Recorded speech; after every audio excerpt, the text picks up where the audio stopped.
pong, ping, pong. Hey guys, what does it mean to send a ping?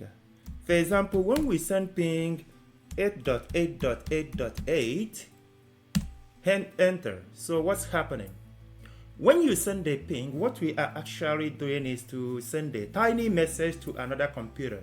In this case, we are sending a message to the computer with the IP address 8.8.8.8. So what we are doing is to send this computer a message to know if it is live or not.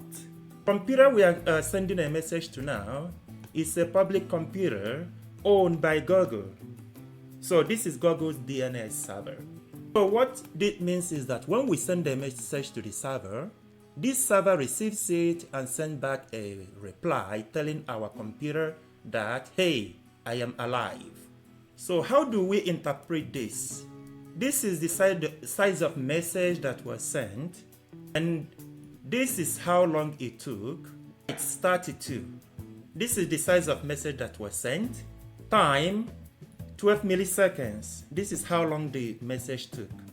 TTL, which is time to live, is the lifespan of the message that was sent, which is actually the most important information here, because again, it tells us the lifespan of the message that we sent. So now we can summarize the outcome.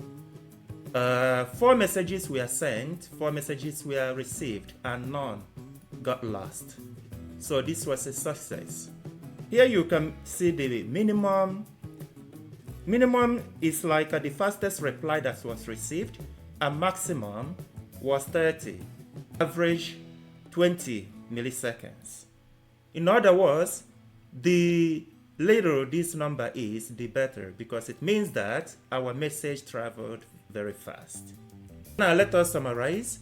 We use ping to ping another computer located elsewhere to know if they are alive or not. If they are alive, we also check to find out like how long it took to get there and come back. So this helps us in troubleshooting network related issues. I hope this has been helpful. Can I ask you to please subscribe to my channel and watch the next video to see the continuation of our tutorial.